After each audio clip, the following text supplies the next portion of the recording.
Good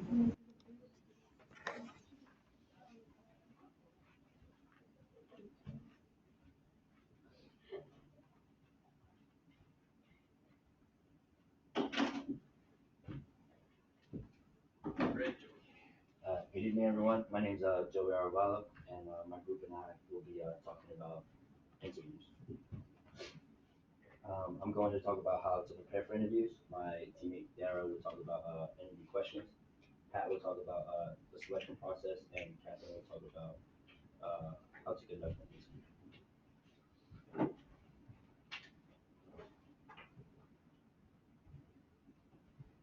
First off, to begin, we talk about an interview, how to prepare. It says right there, a quick little stat.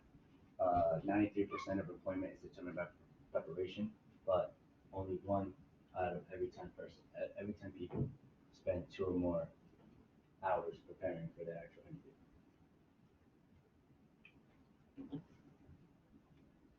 Doing your research. Doing your research means looking up, Googling the company you're applying for. Googling for the company you're applying for provides a great tool to prepare yourself. Not only will you prepare yourself, you'll be able to Google and research the websites to fully comprehend what you'll be doing at that job. You'll also be granted access to their products and services. Getting rest. Get your rest is extremely important. It's common to be anxious, excited, or nervous the day before the interview, but it's extremely crucial to get your 7 to 8 hours of rest in order to be productive. Last thing you want to do is not be fully prepared and bomb the interview. One also very important thing is great hygiene. Not everybody here wants to be smelly on their first interview. Everybody wants to be good, minty breath, smell clean, smell like Dove.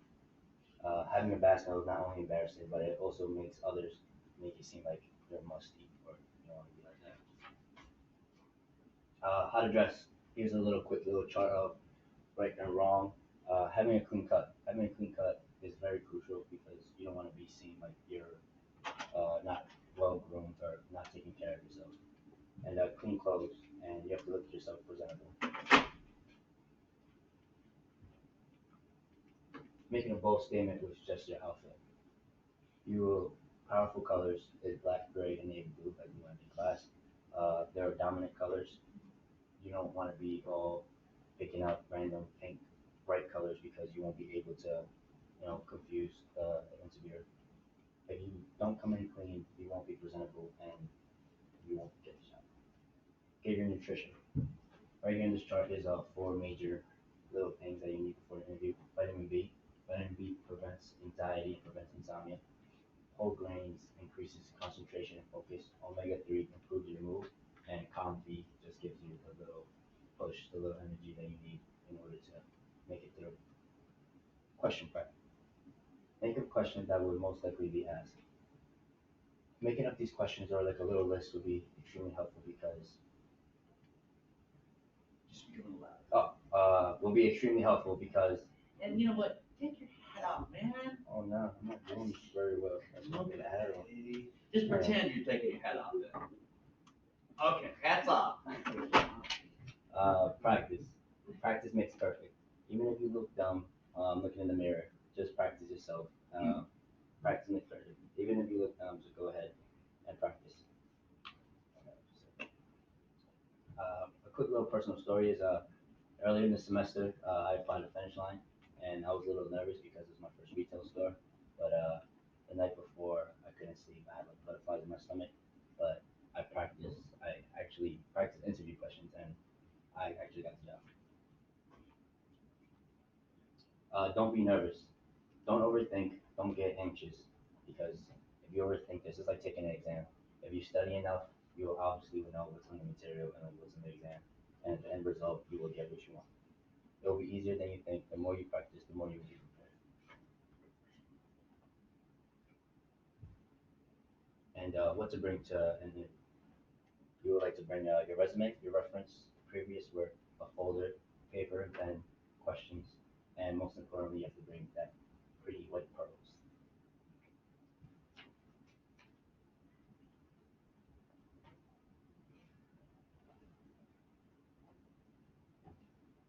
Applying your skills. Using your personal skills can be extremely helpful. If you have great communication skills, go ahead and show it off. Interviewers will decide if you're getting hired if you demonstrate these strong skills. If they see you have, if they see you demonstrating these strong skills, they will see the type of person you are just by that little interview. In addition, continue on interviews being interested in showing off your specific skills. They also expect you to have some skills as well. Major skills they look forward in is confidence, listening, respect, punctuality, and communication skills.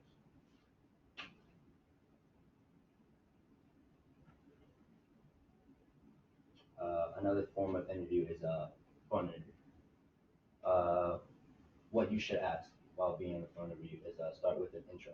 Introduce yourself, strengths and weaknesses, tell you like what allow the interview to show you what you recognize and what's good and bad. Previous job and or education and the job role that you seek on looking at the job. And don't ask for age because it's very rude. And never ask for their religion. Gesture. The way you present yourself is key. If you're outside in the hall, slouch, and look like you don't want to be there, it gives a bad first impression. You would like to show dominance in your gesture by showing up straight and looking like you want to be there. The real deal. The real deal. When you're actually in the interview, don't be nervous. I know some people get like sweaty palms, but you won't need to because knowing that you practice and knowing that you're prepared, you'll do great. Just have some little bit of confidence, and like I said, if you don't ever make it, you'll do great.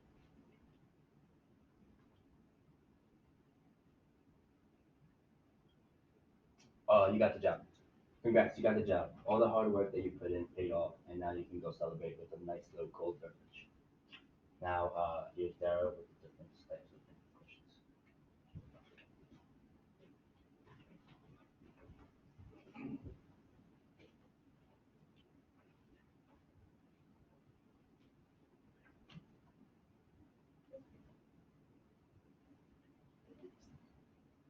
My name is Dara, and I'm going to be talking to you guys about the types of interview questions that not only the interview will ask, but also questions that you should be asking as the interviewee. Everyone knows it's obviously important for the interviewer to have questions coming into the interview because it shows that you care and that you should have questions. It's hard enough to even be one of the lucky ones to get an interview selected, let alone be chosen after the interview is completed for the job. So it's incredibly important to be prepared with questions to ask the interviewer when going into the interview. This not only shows that you care, like I said, but it also will give you more of an insight on the company itself. It is also important to be prepared for the types of questions that the interviewer will most likely ask you during the course of the interview.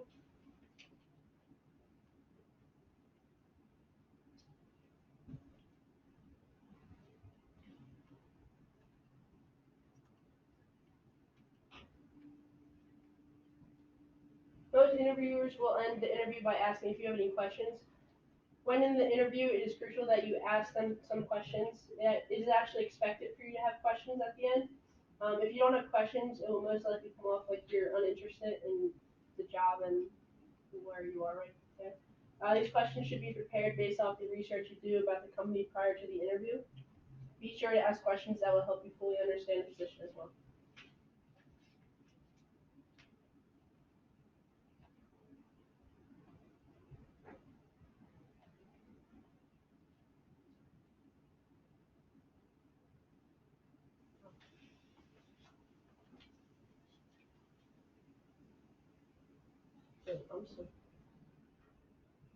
Okay. Your goal of an interview is to convince the employer that you're the best, most qualified person or candidate for the job. That was the last slide. I got confused. Sorry. The type of questions asked will depend on the type of interview that is being conducted. Some types of interviews that are common are problem-solving interview questions, unstructured, and stress interviews. I'll now talk about the interviewer and the types of questions and categories of questions he or she will most likely ask in order to get the most useful information out of the person. It is common for the interviewer to start with an icebreaker. This icebreaker is used to relax the interviewee. Things such as talking about the weather or about traffic on the way to the interview are sometimes used. After the icebreaker question, the interviewer will begin to ask questions about past education, co-curricular activities, and work experience as well. All three of these activities All three of these categories are covered on your resume, but the interviewer wants to hear more about these things from yourself. The hiring manager will ask you about your recent education during the interview. There may be questions about how your major or your coursework relates to the position you are applying for. The employer may ask why you even selected the college that you went to or about the grades you got in your GPA. You might even get asked why your educational background doesn't exactly fit the requirements for the job. For example, if a job opening recommends a master's degree for the job and you don't have one, an employer may ask why you don't have one.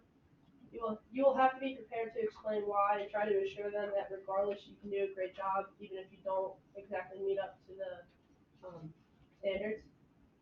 Some other questions interviewers might ask about your education include, how has your education prepared you for your career? What other schools did you consider attending?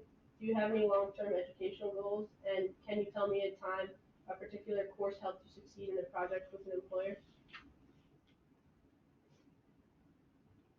These are some tips to follow when answering questions about your education. Be sure to connect your education to your job. Don't be modest. It's not the time to downplay your achievements. And lastly, but most importantly, don't lie. So don't say that you got great grades and then, because the employer can easily see that you lied, obviously. Next, extracurricular activities are likely to be a topic of conversation during the interview. These include any activities or interests you take part in outside of required classes. Employers will ask questions about these things because they want to see how these activities played a role in developing you as a person. You should relate them to how they helped you develop your professional skills too. Over the summer, I interned at UBS, which is a financial company, and they're located all over, but I work in Mount Laurel. And during the interview, she asked me about my extracurricular activities, and I told her that I played soccer and that playing soccer helped me become a leader and stuff like that. And then throughout the summer, she actually told me at the end that she saw me like taking initiative and stuff, and like because I played sports and stuff. The last important topic that will be questioned is your work experience, just like your co-curricular activities. Work experience is another opportunity to connect past responsibilities and accomplishments to the job you're interviewing for. Work experience shows you are qualified and have done other jobs before. There's also going to be different types of questions that employers will ask. Different types of questions can include opinion questions, behavioral questions, experience questions, and competency questions. You might not face all these questions, but there's definitely a possibility of at least 2 or 3 of those being in your interview. When asking an opinion question, the interviewer is trying to analyze how you would react to a given situation. Questions that would be considered opinion questions would be something like, what are your biggest weaknesses? Or what would you do in this type of situation? Behavioral questions are somewhat similar to opinion questions. A type of behavioral question that might be asked would be, when have you had to use quick thinking to solve a potentially serious problem?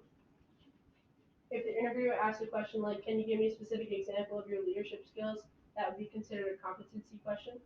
These questions are asked in order to see if your past experiences make you a sufficient candidate for the current position that you're applying for.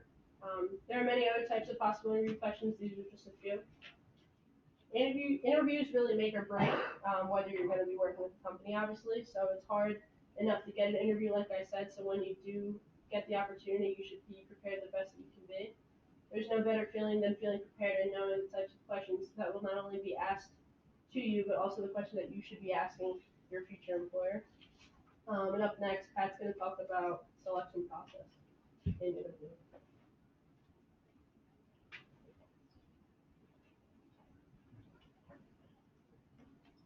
So my name's Pat. I'm going to talk about the selection process and interviewing.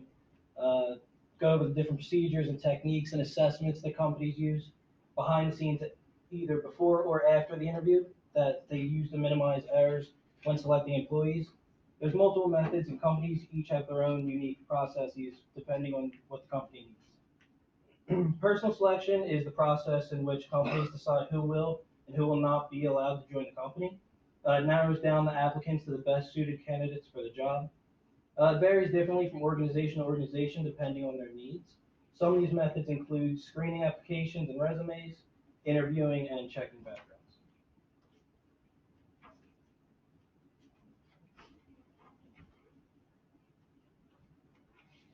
At the retail job I once worked at, my boss was trying to boost the staff. The interview application was really bare minimum. It was basic. Uh, he found an applicant who had done well in the interview, but when he reference checked, he found out that from his previous job that he listed as a reference, he actually stole money and was fired. So due to that, he didn't get the job. Reliability and validity are both very close related. Reliability shows how free a measurement is from error. Reliable measurements are consistent in results. Validity compares the performance of a measure related to what the measurement is supposed to assess. An example of that would be the test score compared to the knowledge of the subject. Validity and reliability use correlation coefficients. Strong positive or negative correlation between the measure and job performance helps the employer indicate whether the applicant should be accepted or rejected from the position.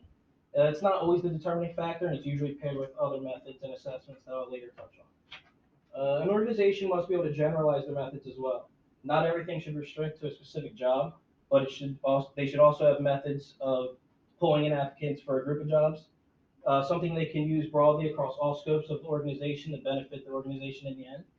An example of this would be a general intelligence and skills test, and plenty of part-time jobs use these generalized assessments.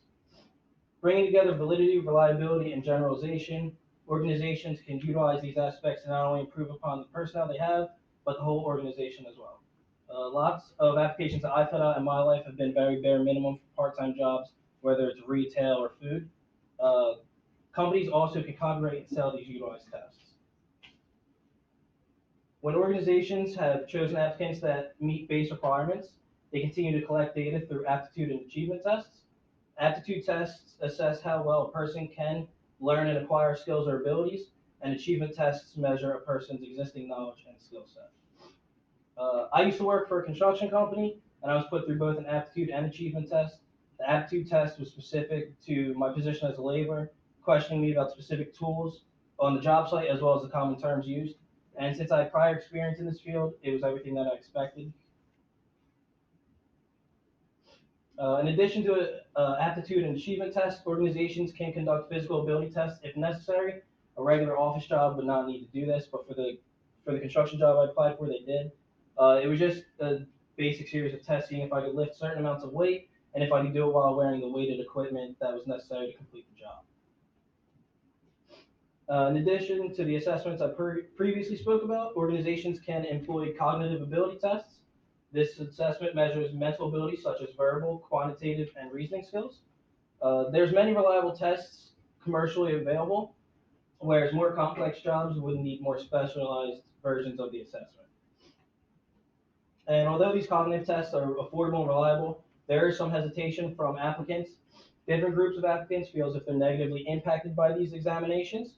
To negate the tension, some organizations use a method called banding, where anybody within a similar point range would be scored the same at the end. So an example would be if anybody scored between 80 to 85, they would both get an 85.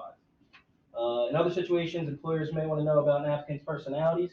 Psychologists look at personalities in terms of the big five, which is openness, extroversion, conscientiousness, emotional stability, and agreeableness. Organizations looking for positions that are very interpersonal benefit from assessing these candidates on the personality test. With how accessible the personality tests are, the reliability and the validity are contested, especially with candidates having the opportunity to not be entirely truthful. With intelligence tests, such as the cognitive test that I previously spoke about, you can't really lie through right or wrong. The selection process, again, varies between each organization's needs and what they believe in.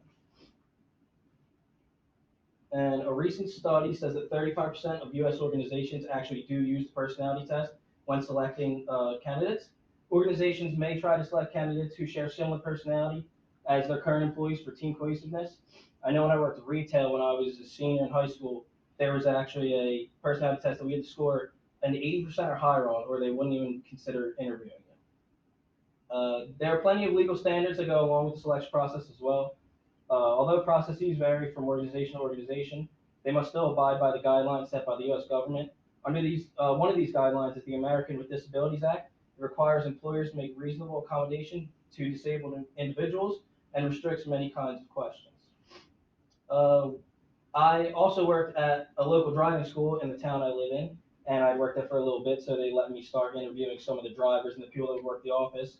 And I had never conducted an interview before, so I wasn't aware of what I could and couldn't ask. until my boss told me, and I was shocked at the amount of things that I actually wasn't allowed to ask. An example of what you can ask is how many days they missed to work last year due to an illness. Another aspect another aspect that employees need to take into consideration is social media. It's something that's new in this day and age. It's not anything that our parents had to deal with, but everyone we know has at least a Facebook and Instagram and Twitter. They have something of the sort. Employers may look up the social media profiles to see what you put out online or what you've associated yourself with. It's not necessarily part of the selection process, but a good friend of mine's father actually lost his longtime job due to social media. He had liked the post on Facebook, and when it was brought to the company's attention, it was a breach of contract, and he actually was terminated. And this is all I have on the selection process. Thank you. And next is Catherine speaking on how to conduct an interview.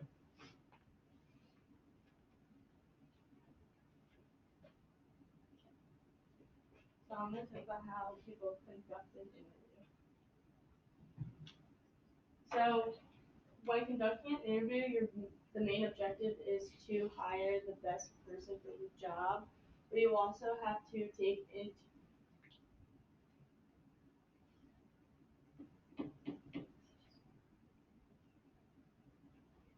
so when conducting an interview, the main objective is to hire the best person for the job. So you want to take into consideration what that job entails and understand it fully, so you can look at the experience, the qualifications, and the credentials. And you also want to take into consideration the company culture too, and see if they mesh with that as well as the job position.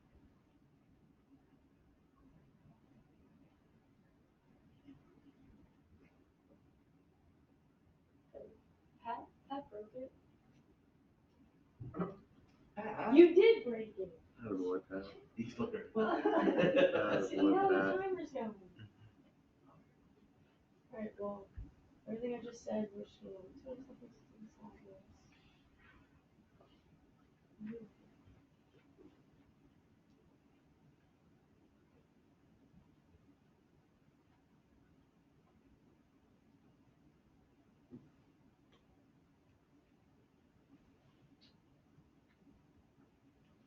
Okay, so next is setting the scene.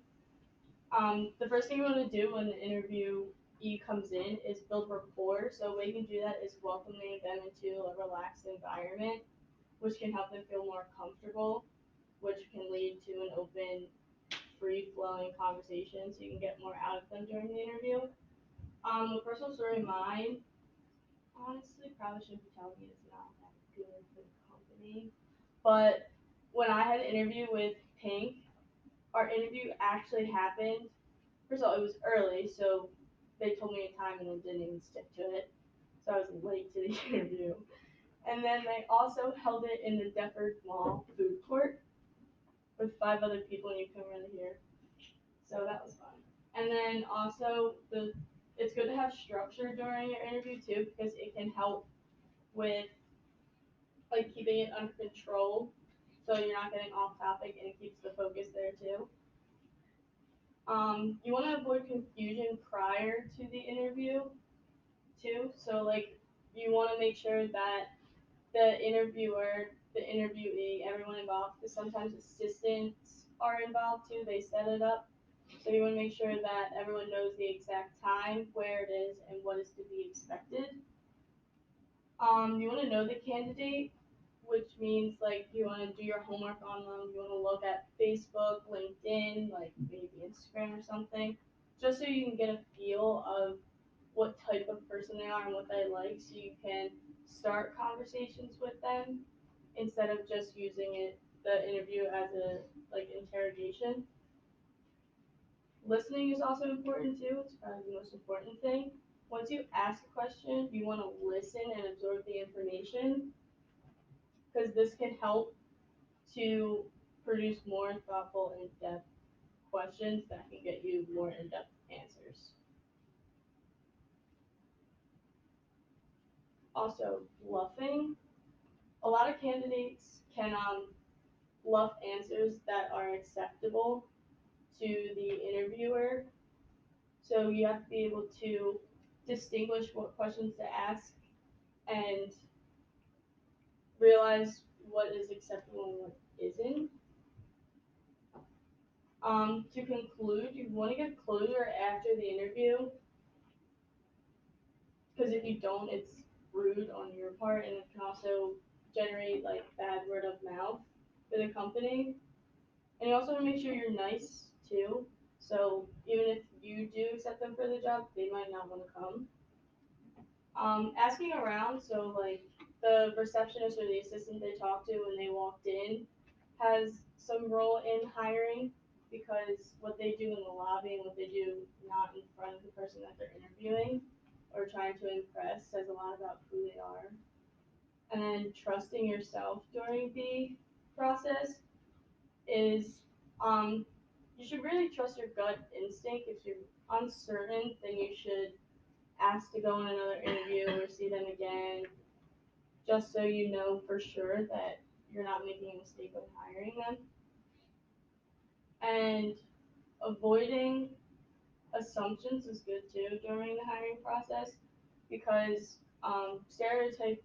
stereotyping can cloud judgments when hiring. So you gotta make sure that you have an open mind when you're interviewing someone.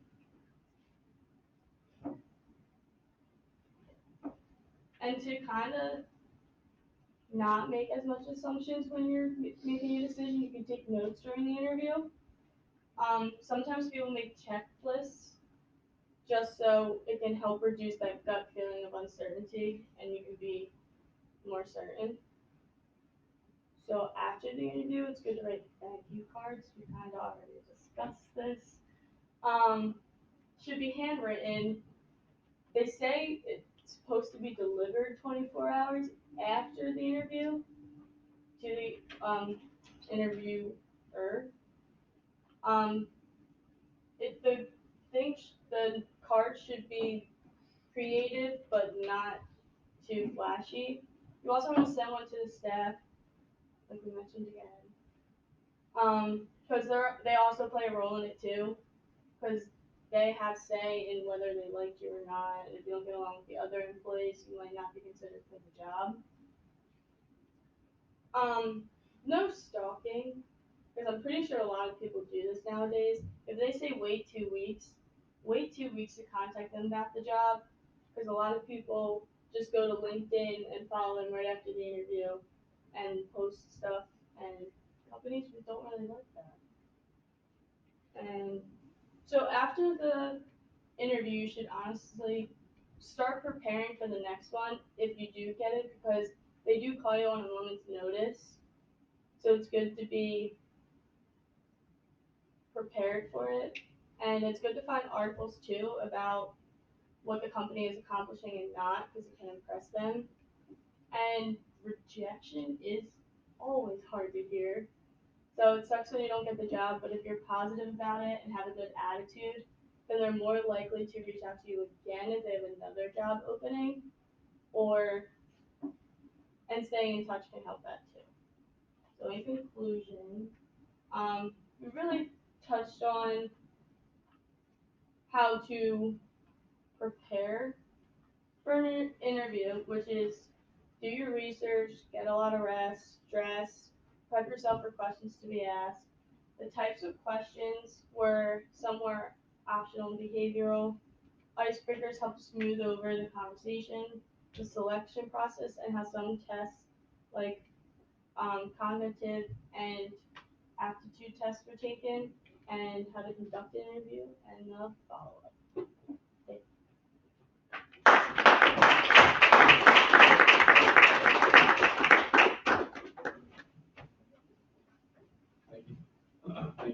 Thank you.